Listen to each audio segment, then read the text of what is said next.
সত্যৰ মানৱ অসুখ্যাৰ ৰজা হৰিশ্চন্দ্ৰই পুণ্যই আজি বিলুপ্ত পাইছে। সত্যবান ধৰ্মপৰায়ণ হৰিশ্চন্দ্ৰৰ নাই আৰু পৃথিৱীৰ স্থান।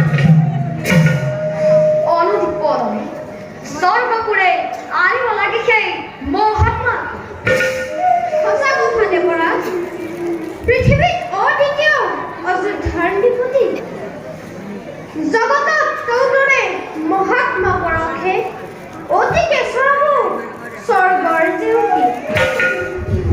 দেৱৰাজৰ পালে অনুমতি, এতিয়াই স্বৰ্গ ৰাখে কৰিম গতি মৈত্ৰী কমলাই। ধৰ্মৰাজ, পৃথিৱীত হৰিশ্চন্দ্ৰৰ আছে আৰু বহুত কাম। আমাৰো আছে কাম কৰিবলগীয়া। কৰিব লাগিব সত্যৰ পৰীক্ষা, ৰাখিব লাগিব কীৰ্তি যুগ যুগান্ত। শুনা ধৰ্মৰাজ, দেৱৰাজ, বিশ্বামিত্ৰক দিব লাগে দানৰ দক্ষিণা। হৰিশ্চন্দ্ৰৰ আজিও বাকী। দক্ষিণাৰ চিন্তাত ৰজা হৈছে অস্থিৰ। অন্যথা দক্ষিণাৰ বাবে ঋষিও নালাগিব। এমাহৰ সময় লৈ হৰিশ্চন্দ্ৰই কাকি নামে কৰিছে।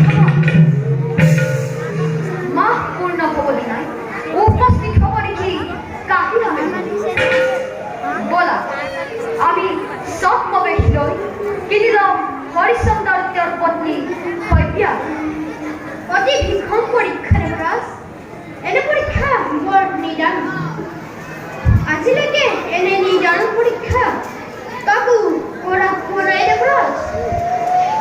কিন্তু নিশ্চিন্ত মই ইয়াতকৈ জটিল পৰীক্ষাত সত্য ধৰ্ম ৰাখি হৰিশ্চন্দ্ৰৰ উত্তীৰ্ণ হ'ব অতি অপয়াসে। ধৰ্মৰাজ, দেৱৰাজ, অগ্নিদগ্ধ হ'লে শুদ্ধ হয় স্বৰ্ণ, অতিকে উজ্জ্বল।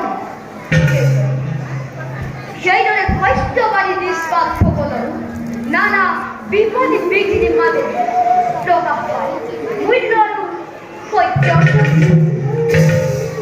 সেই পুণ্যাত্মাৰ ধৰ্ম কৰ্মৰে মহিমা মণ্ডিত হয় ধৰাধাম।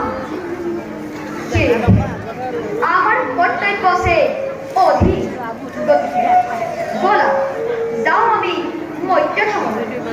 ভাল দেৱৰাজ, বলো যাওঁ আমি পুণ্যাত্মাৰ কাষে।